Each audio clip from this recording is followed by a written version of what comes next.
तो बच्चों अब जो है आप लोग एग्ज़ाम हो गया आपका, नए क्लास में जाओगे आप, ठीक ना।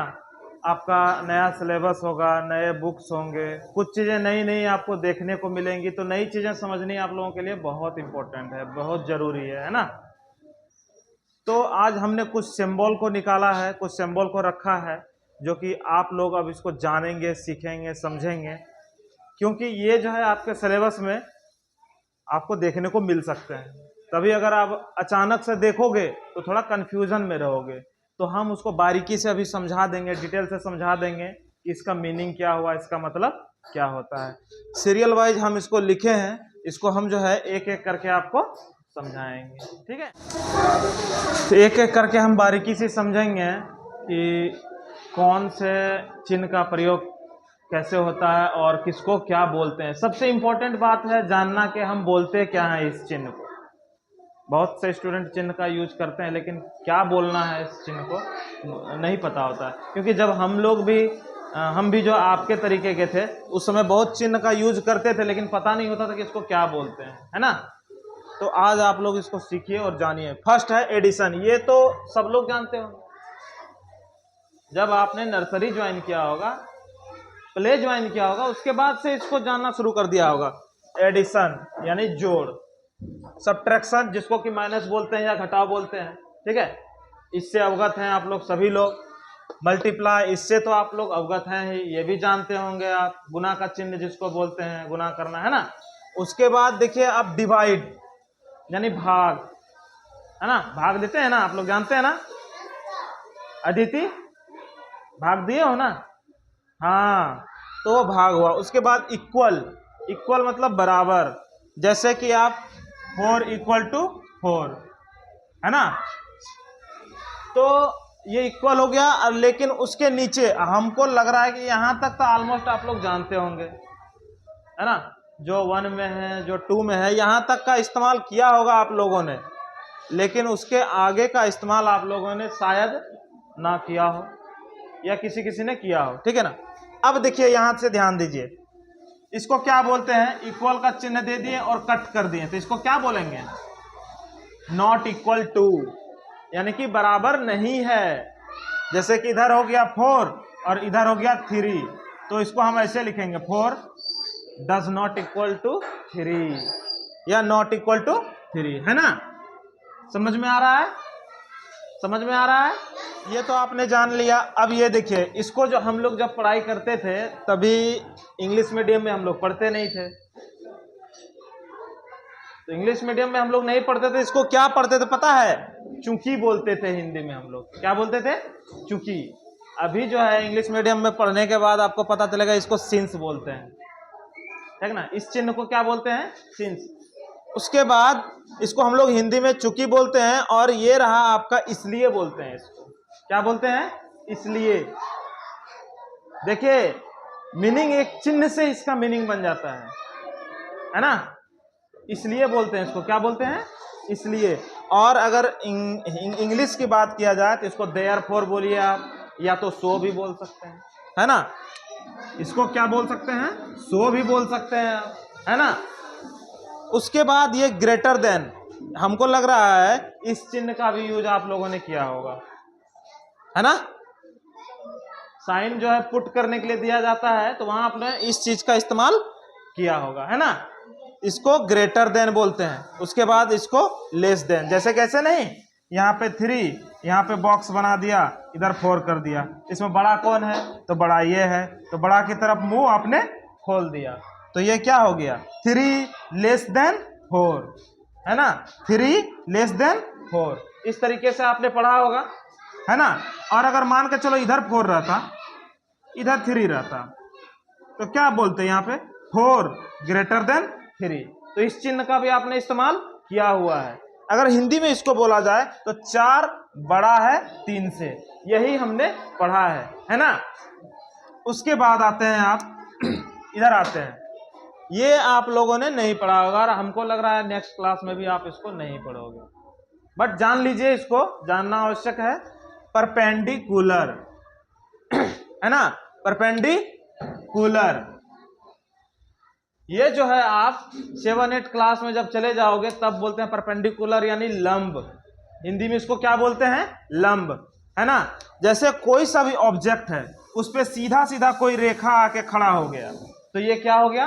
परपेंडिकुलर, है ना। लंब हिंदी में क्या बोलते हैं इसको? लंब। 90 डिग्री के पोजीशन में आना चाहिए, सीधा सीधा। अगर ये टेढ़ा रहता, इधर से रहता, तो ये परपेंडिकुलर नहीं हुआ। समझ में आ रहा है श्लोक? हाँ, तो ये परपेंडिकुलर नहीं हुआ, ये वाला हमारा परपेंडिकुलर हो गया। समझ में आ रहा है? ठीक है। अब आते हैं कॉन्ग्रुएंस, है ना। कॉन्ग्रुएंस मतलब हिंदी में इसको बोलते हैं सर्वांगसम। क्या बोलते हैं? सर्वांगसम। मेरे वर्ड को गौर से सुनिएगा। सर्वांगसम, सभी अंग सम यानी बराबर। जैसे एक हम चित्र बना दिए ऐसे, फिर एक चित्र हम ऐसे ही बना दिए। अगर ये दोनों इक्वल है तो हम इसको क्या बोल सकते हैं? सर्वांगसम है ना। सपोज, पेन दीजिएगा। ये दोनों पेन है, सिमिलर है, इसको हम कैसे बोलेंगे? इसका कॉन्ग्रुएंस ये है यानी सर्वांगसम है ना। सेम टू सेम ये है तो सर्वांगसम है। और अगर इस तरीके से आपको समझ में नहीं आ रहा तो आप दूसरे तरीके से भी समझ सकते हो। अगर कोई ऑब्जेक्ट दूसरे ऑब्जेक्ट को पूरा पूरा ढक दे तो वो एक दूसरे का सर्वांगसम होता है यानी कॉन्ग्रुएंस होता है। ठीक है। अब आते हैं एंगल। एंगल मतलब कोण। एंगल मतलब कोण। जब आप लोग आगे जाओगे तो आप लोग एक चैप्टर पढ़ोगे कोण बनाने के लिए, 60 डिग्री, 50 डिग्री, 90 डिग्री। अब इस चीज से आप लोग अवगत हो गए, है ना। तो इस चीज को हम लोग क्या बोलते हैं? कोण। किसी भी चीज को कितना डिग्री में खड़ा है। अभी हम आपको समझा रहे थे कि ये जो है परपेंडिकुलर है यानी कि ये 90 डिग्री में है, और ये जो ट्रायंगल है ये भी एक एंगल बनाता है। यहाँ पे क्या बनाता है? एंगल बनाता है। हमारा उंगली है, हाथ है, यहाँ पर क्या बनाता है? एक एंगल बनाता है ना। तो उस तरीके से जो है एंगल को हम लोग जानते हैं। अब आते हैं ट्रायंगल। ट्रायंगल मतलब त्रिभुज, 3 भुजा रहता है जिसका 3 साइड से घिरा हुआ रहेगा, वो ट्रायंगल हो गया हमारा। ठीक, इसको आप लोगों ने पढ़ा ही होगा। उसके बाद आता है स्क्वायर रूट। स्क्वायर रूट आप लोग इसको भी आगे पढ़ोगे। स्क्वायर रूट किसी पे मान के चलिए ये 9 है, ये कितना से कितना को मल्टीप्लाई करेंगे आपस में सेम नंबर से, और उसको जो निकालेंगे वो हो जाएगा स्क्वायर रूट इसका। जैसे 3 इंटू 3 9 होता है ना, तो ये इसका जो स्क्वायर रूट होगा वो 3 हो जाएगा, है ना। तो स्क्वायर रूट इस तरीके से निकालते हैं। सेम है cube root.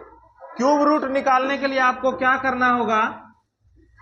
Similar, same to same number, 3 number आपस में गुना होता है और उसी में से एक निकल जाएगा, वो हमारा स्क्वायर रूट में आता है। जैसे मान के चलिए, देखिएगा, समझिएगा, 27 अगर इसका बोला जाएगा हमको क्यूब रूट, यानी कि सेम नंबर से 3 बार मल्टीप्लाई होगा। 3 गुना 3 गुना 3, 3 तिया 9, 9 तिया 27 यानी 27। इसमें से एक 3 आपका बाहर निकल गया, यही हमारा इसका क्यूब रूट हो गया, है ना। उसके बाद आइए आप होल स्क्वायर। होल स्क्वायर मतलब क्या होता है?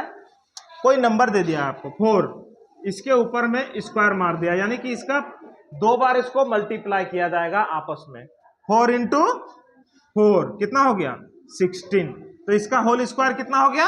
16। आपस में ही मल्टीप्लाई होगा, ऐसा नहीं कि करना होता है कि 4 इंटू 2, नहीं, जो नंबर है उसी का मल्टीप्लाई। अगर 5 होता है यहाँ पे, तो यहाँ पे क्या करते हैं हम? 5 इंटू 5, तो क्या हो जाता है हमारा? 25। ठीक है।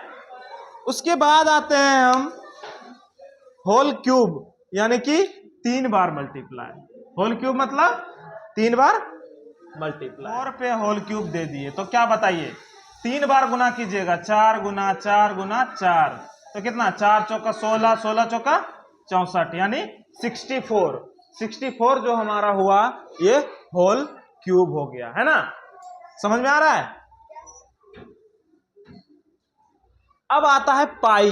पाई मतलब पाई जो है ये एक चिन्ह हुआ, इसका वैल्यू क्या हो जाता है हमारा 22/7, 22/7। और अगर इसको डेसिमल में बोला जाए 3.14, है ना। ये नई नई चीजें होंगी आपके लिए, आप लोग जो है इधर वाली चीजों को नहीं समझ पा रहे होगे, लेकिन निरंतर अभी देखोगे तो समझ में आना शुरू हो जाएगा आपको, है ना। उसके बाद आता है डिग्री। डिग्री, है ना। अभी हम बता रहे थे 90 डिग्री, 60 डिग्री, 30 डिग्री।